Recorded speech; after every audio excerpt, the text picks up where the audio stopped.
Olá, meus irmãos. A paz do Mestre Jesus esteja com todos vocês. Que Deus abençoe quem me ouve. Que o Senhor possa falar conosco por intermédio da sua santa palavra. O texto hoje para nossa breve reflexão encontra-se no livro do profeta Zacarias, capítulo 4.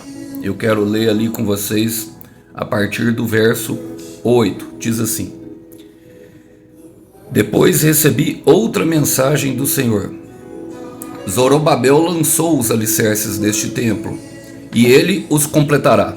Então vocês saberão que o Senhor dos Exércitos me enviou. Não desprezem os começos humildes, pois o Senhor se alegra ao ver a obra começar, ao ver o prumo na mão de Zorobabel.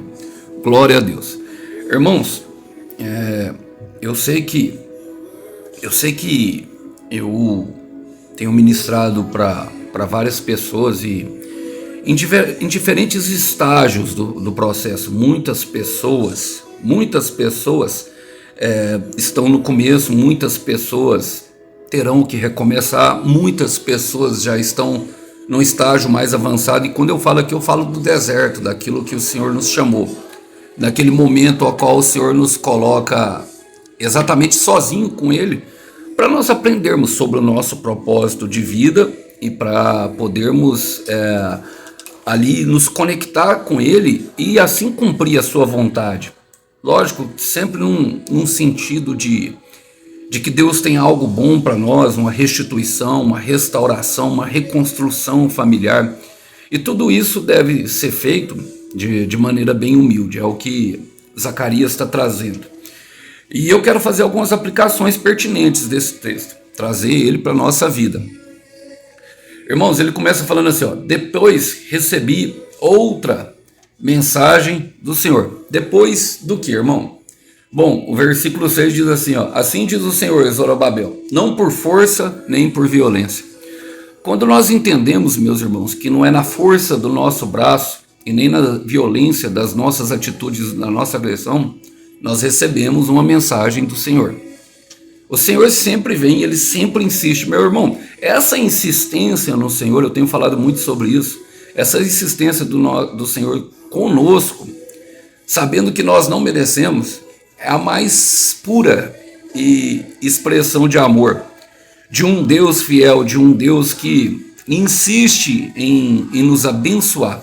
Porque em Hebreus 11, versículo 6, diz que sem fé é impossível agradar a Deus. E nós devemos crer que Ele é Espírito, que Ele existe e que Ele é galardoador, ou seja, que Ele nos recompensará pela sinceridade do nosso coração. Ali, nesse momento, é um momento de entendimento, é um momento de recomeço, ou um momento de começo para aqueles que ainda não o conhecem. Independente de começo ou recomeço, o recomeço ele é diferente do começo, por quê?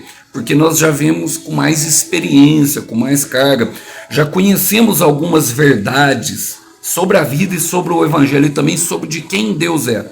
Então, nós vemos, com essa bagagem, nós podemos aplicar, essa experiência, nós podemos aplicar esses novos começos. E a palavra fala assim, Zorobabel lançou os alicerces do templo, e ele o completará. Irmão, o nome Zorobabel era o governador da época do profeta Zacarias. Ele estava ali encarregado dessa missão junto com Ageu e os reconstrutores, Neemias, todos os outros ali, Esdras, a construir o templo. E eles estavam empenhados nessa grande missão que o Senhor tem. E a etimologia do nome Zorobabel significa semente da Babilônia. E por que semente da Babilônia? Bom, irmãos, foi porque justamente no momento, a Babilônia, o exílio de Deus para a Babilônia, nós descobrimos que o Senhor está no controle de tudo. E que Ele pode nos livrar até do fogo ardente, como diz em Daniel capítulo 5, ali, a Sadraque, Mesaque e Abednego, sendo livrado do rei Nabucodonosor, ou da cova dos leões. Mas nós vemos que Deus, até no meio dos nossos desertos, dos nossos exílio que significa solidão também, dos nossos vales, Ele estará lá conosco. Olha o que diz, por que nós fomos para lá? Zacarias capítulo 7, versículo 13 diz assim, porque não quiseram ouvir quando eu os chamei, não os ouvi quando eles me chamaram, diz o Senhor dos Exércitos. Irmãos, muitas vezes o Senhor avisa, o Senhor dá sinais, mas nós ignoramos e vamos na força do nosso braço. Era o que ele estava falando, nem por força, nem por violência. E muitas vezes nós somos levados e tentados a estabelecer as coisas do nosso próprio jeito. Quem está aqui já aprendeu que tem que ser do jeito do Senhor, que está disposto a obedecer à voz que diz que é possível chegar e que quer o nosso bem. Em Zacarias 14:3 fala assim, ó, quando nós reconhecemos isso, Zacarias 14:3 fala assim, então o Senhor sairá para lutar contra essas nações, como fez no passado, ou seja, contra todos os nossos inimigos. O exílio é chamado de um segundo Egito pelos historiadores. Era como se o Senhor tivesse deixado eles voltarem no Egito. Por quê? Para dar valor.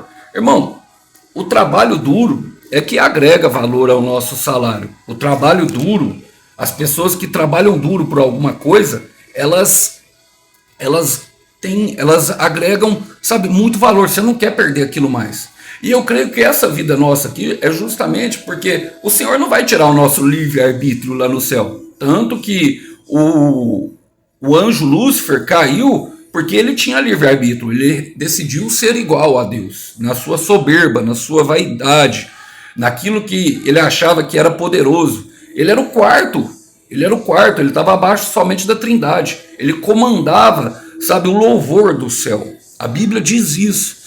E esse tempo que nós passamos nessa terra é justamente para nós darmos valor àquilo que tá sendo feito lá. 1 de Coríntios capítulo 2, 9 diz que olho nenhum viu e ouvido nenhum ouviu e não penetrou no coração do homem aquilo que Deus tem preparado para aqueles que Ele amam. Imagina, irmão, se essa vida já é boa e ela é boa. Imagina lá. Então nós temos que valorizar. Eu ouvi uma história lá no meu barbeiro uma vez. Ele falou de um amigo dele, porque eu conheço meu barbeiro Marcelo, e eu vi a história dele. Ele lutou muito para ter a barbearia dele, sabe? Ele construiu, passou uma luta muito grande no trabalho onde ele estava. Ele largou, sabe, ele largou ali da prefeitura, era concursado lá, trabalhou e tinha um emprego bom. O pai dele, a família foi contra, e ele montou com muito suor. Eu acompanhei ele lá já tem muito tempo. E ele falou que em concomitância, ou seja, ao mesmo tempo, um amigo dele também abriu uma barbearia. Só que o pai dele deu a barbearia montada para ele. Irmão, o que aconteceu? Não durou 6 meses, porque ele resolveu logo fazer alguma coisa. Você entende a dureza do trabalho, o que ela provoca em nós? O valor está justamente nisso. E ele fala assim, ele fala assim, lançou os alicerces desse tempo. Em Mateus 7, no versículo 27, diz que a casa firmada na rocha, ela sobrepõe, ou seja, ela não se abala diante das circunstâncias da vida. Lá fala que uma estava firmada na rocha e outra na areia. E vieram as mesmas circunstâncias, ventos, tempestades, mas a casa que estava na rocha, o quê? Ela permanece. E ele é como um homem que ouve as palavras de Deus e as coloca em prática. E esse é os alicerces que nós devemos ter. Ouvir a palavra de Deus e colocá-la em prática. Fala que ele o completará. Em Filipenses 1, versículo 6, diz que aquele que começou a boa obra em nossa vida, ele é fiel para terminar até a vinda de Cristo Jesus. Perceba que é uma obra que ele faz de maneira completa, mas nós temos que começá-la da maneira certa. E ele fala assim, é nesse momento, ele fala assim, então vocês saberão que o Senhor dos Exércitos me enviou. Por quê, meus irmãos? Porque o projeto que o céu começa, o céu termina. Eu quero repetir porque isso precisa entrar no coração de alguém que está duvidoso nesse momento. O projeto que o céu começa, o céu termina. O céu, Deus, ele não deixa uma obra pela metade. Se é pela metade, não é obra de Deus. Se acabou, nunca foi de Deus. Nunca foi de Deus. A obra, uma das características da obra de Deus é que ela é completa. Não importa a dificuldade que você esteja passando, não importa a circunstância, não importa se você esteja no fundo do poço. A sua circunstância não diz que Deus completará. Vai acontecer aquilo que o céu começa, o céu termina. Então não se preocupe. vai ser a característica, porque as pessoas vão saber, elas não sabem agora, mas elas vão saber. Elas podem até estar de risadinha agora, mas elas vão saber e vão glorificar o nome do Senhor. Elas podem até te humilhar e te passar vergonha, mas elas vão saber. Elas vão saber. É um caminho no deserto, meu irmão, é algo que só você e Deus sabe. E é por isso que ele traz a mensagem final aonde eu quero terminar. Não desprezem os começos humildes, pois o Senhor se alegra ao ver a obra começar e ver o prumo na mão de Zorobabel. O prumo é aquela linha de medida em toda a construção. É uma linha que serve de medida. Ela estava justamente ali linkada a Zorobabel, que representa aqui no nosso contexto o deserto, o vale, ou seja, no caso deles, a Babilônia, o exílio. Mas é impressionante por quê? Porque é no deserto que nós temos a visão do que vai acontecer. É no deserto que nós temos a visão do futuro. É no deserto que Deus estabelece para nós aquilo que vai acontecer. Mas ele traz uma importante exortação que eu acho linda. Não desprezem os pequenos começos. Toda caminhada, meu irmão, começa com um passo.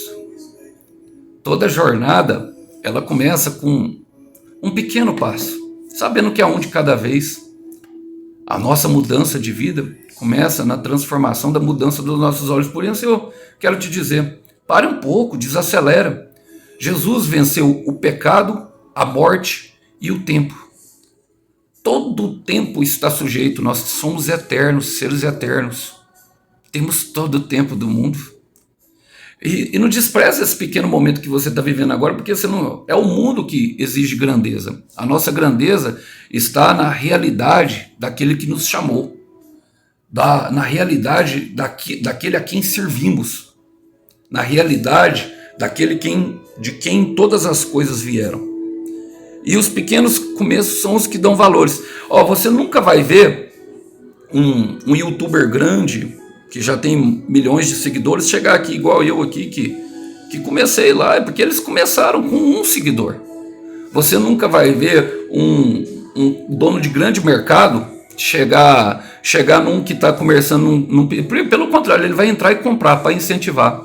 Eu lembro que eu trabalho como Uber e eu pego muitas pessoas, eles me contam sobre o dono da Havan, eu esqueci o nome dele, mas ele é muito famoso, se envolveu na política aí, e ele vem muito aqui na Havan aqui de Uberlândia. Ele chega lá, conversa com um por um, e sabe o que ele faz? Ele pega uma nota de 50, meu irmão, e sai dando para as pessoas, vai comer Subway com eles. Sabe por quê? Porque ele sabe de onde ele veio, ele sabe a dor da caminhada. A caminhada dói. A caminhada dói, meu irmão. A caminhada dói. A vida dói. Mas não despreza o pequeno começo. Continua firme na tua caminhada. Porque é Deus quem honra a tua fé. A tua recompensa vem da mão de Deus. Não se desespere, não vê nada acontecendo. Só continua firme. Porque o Senhor é fiel para cumprir o que prometeu. Eu quero repetir. Tudo que foi declarado se cumprirá. O Senhor é fiel para cumprir. Ele é fiel, meu irmão. Ele é fiel. E eu quero terminar com Mateus 25, versículo 20. Seja fiel no pouco e no muito eu te colocarei. Se você, meu irmão, mantiver fiel no pouco, obedecendo o método e aquilo que Deus lhe deu, você inevitavelmente chegará no muito, porque é o Senhor que lhe colocará lá. A humanidade começou com Adão. A igreja começou com alguns pescadores. Pedro foi ensinado a pescar pelo próprio mestre. Numa noite ele não pegou nada, na outra noite ele continuou, ele pegou muito e se tornou pescador de homens. Continue fiel. Coloque a sua fidelidade em Deus. Eu gostaria de deixar essa breve mensagem aos irmãos hoje. A paz do mestre. Tchau, tchau. Até uma próxima mensagem. Lembra, seja fiel no pouco. E no muito, inevitavelmente, depois de um tempo, estará. Deus abençoe.